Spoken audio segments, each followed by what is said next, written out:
Hey everybody, I want to talk about Game of Thrones Season 6, Episode 9, The Battle of the Bastards. This was a big one. I was absolutely prepared, as I said before, for, George R. Martin and also, obviously the showrunners to pull the wool over our eyes and make us believe that Jon could win this. But then the episode ends with, Sansa and Jon locked up, being skinned alive, and Ramsay laughing.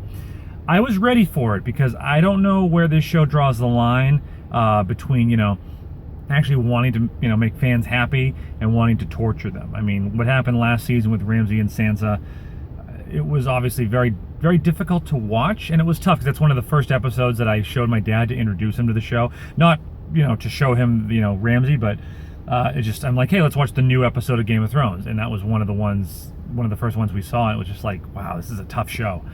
But this week, a lot happened. They really crammed a lot into the hour. And let's just talk about the battle first, and then we'll very quickly go through the other stuff. The battle itself was amazing. The way it was filmed, it reminded me almost a little bit of Saving Private Ryan, storming the beaches of Normandy. It was filmed in a really, really, immediate way. And, when Jon was crushed underneath those people, and they did that pincer attack, and they actually, got him, they were able to trap him in that maneuver and then crush them in with the shields. It was really, really well shot, and it had a really visceral kind of edge to it. When Ramsay lets Rickon go and he's running to his brother, you've got to think, it's like serpentine, dude, serpentine. You've got to run in a zigzag pattern, hide behind one of those, Burning Man X's or something like that. But he didn't do that. He just ran in a straight line. Did Rickon even have one line this whole season? I don't think he said a word. I think he was quiet. I don't think he said anything. I don't know how much that actor is going to get paid for appearing in Game of Thrones Season 6. I don't know what else he's been in. But, that is the last we're going to see of Rickon, unfortunately. And he was so close, again, to his brother. It reminded me of the scene where Bran and Jon were almost going to see each other, but they didn't. It was just another tease. But the way it ended was a little strange for me. How they had Ramsay standing in the courtyard of Winterfell. Everyone has the arrows pointed on him. I was trying to figure out which one are Jon's men and which one are Bolton men. I think they were all Jon's men at that point, right? But if so, why were they allowing Ramsay to shoot at Jon? What if he hit him? It seemed like a big risk to take, just kind of like for pride. Okay, let's fight one-on-one. Jon, should have said, like, I refuse your offer, and just had one of his archers just put one right through his eye. Also, Ramsay shoots at 1-1 and kills him. Why didn't Ramsay shoot at Jon Snow? Jon's standing 2 feet away. He's clearly a good shot. He was able to hit Rickon from such a great distance on the field there. That did not ring true to me. I did not like that. When he shoots 1-1 right through the eye, if those are all Jon's men around him, he must have known he was done. So the last thing he should do is take out Jon Snow. At the very least, I'm glad they didn't. The scene where they were taking all the Bolton, the flayed man banners, and they're falling on the ground, and they unfurl a Stark banner. Where'd they get the Stark banner? Was it in the closet? But nevertheless, powerful image. The Starks have retaken Winterfell, and Jon's beating him to a pulp. And one thing that kind of stuck with me is when he's done beating him, Ramsay looks up, and the pupil of his eye is all red. And I wonder if they did research if that would really happen if you're hit that much. That's pretty horrible, though. I didn't really like that. But in the next scene when he's talking to Sansa, it seems like his eyes are okay again. I don't know if that was a continuity error or what. But Sansa feeding him to his own hounds, what a poetic way to go, because he's obviously fed multiple people to his dogs over the last couple of seasons, and not the least of which was the Kennel Master's daughter. Her name is escaping me right now. It begins with an M, I think, but Miranda. But great way to go. And Sansa's walking away, and she just gives, as someone in the behind the scenes put, just the faintest ghost of a smile. We'll get to Ghost. Where the hell is Ghost? Also, but just the faintest little hint of a smile, and I could see it very clearly. I said, "Oh, she's smiling," and she has gone, full circle. She's not that little girl anymore.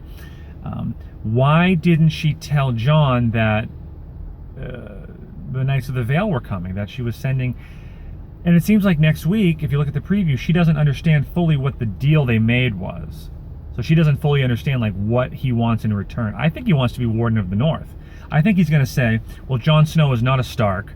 You and I will get married, and I'll be Warden of the North, and I'll rule Winterfell with you sons. Shansha. Shansha will be Warden of the North. Shansha. That's my terrible Littlefinger impression. So anyway, amazing though. I was on the edge of my seat. I didn't care. What I mean to say is I haven't cared more about an episode of TV in a long time, because this is, for the last 5 years, this is what this has all been building to. From the minute Ned Stark and his family rode out of Winterfell, and then of course, the real thing that changed everything was when Theon took over the castle. We've been waiting for the Starks to come back and retake their home.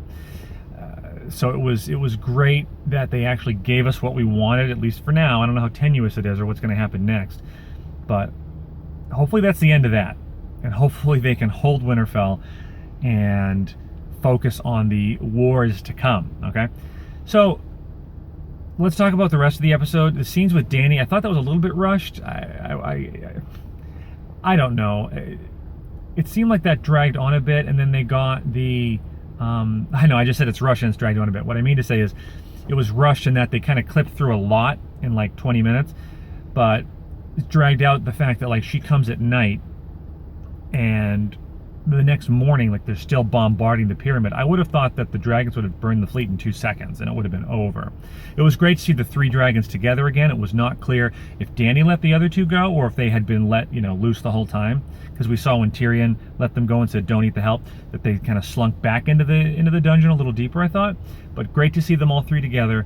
The visual effects a little shaky in those scenes, I thought. I don't know if they did the proper render time or not on those, but that was great. And the Dothraki horde kind of swooping in, a little bit of an echo to obviously like the Knights of the Vale swooping in. It's a little bit of a foreshadowing. It was kind of like those 2 conflicts saved almost kind of like by like a Dothraki ex machina, if you will. But obviously Dany's thing, my reign has just begun. It was great. A little bit of a speech from her. I'm not a big fan of her speeches, but I don't have much to say about that. She's doing her thing, and now she's got plenty of ships. She's got all the men she needs. Let's come to Westeros already. That's it. And I think, obviously in season 7, we're going to see her finally come to Westeros, because there's going to be a lot that happens when she comes to Westeros. Her talking to the Greyjoys, are they going to give up their whole way of life for her? It seemed like Yara kind of shook her hand quickly. No more pillaging and sailing around and plundering. That's our way of life. No more. Okay. I don't buy it. If I was Dany, I wouldn't believe that. But I think that these 2 women should definitely stick together, because like they said, the 7 Kingdoms and the Iron Islands have never had a queen before. So maybe it's high time. These are 2 strong women. They are fit to rule. I have my doubts about Dany, but they're fit to rule. And I really like Yara for some reason. She's just very strong. And I like that, when Dany says, so I assume your offer does not come with a marriage proposal. And she's like, well, I mean, I'm up for whatever. I thought that was kind of funny.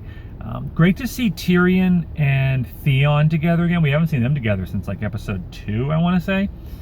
I think it wasn't Cripples, Bastards, and Broken Things. I forget what the name of the episode was.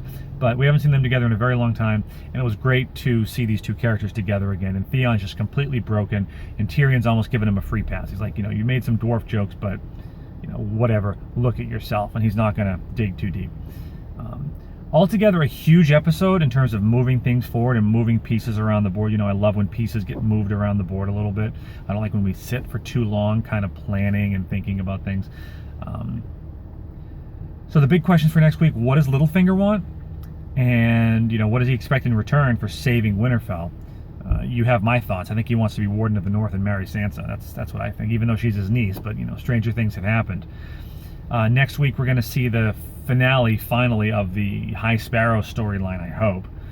I can't imagine he survives the episode. The Mountain and Cersei are not going to let her be humiliated again publicly. With no trial by combat, I think she should hightail it out of there, go to Casterly Rock, but that's not her way. She's not going to leave her son. As you can see, like I'm filming this on the road. I didn't have my intern or anything like that this week, so those are my thoughts for now. Please leave me a comment, let me know what you thought, and as always, thank you very much for watching.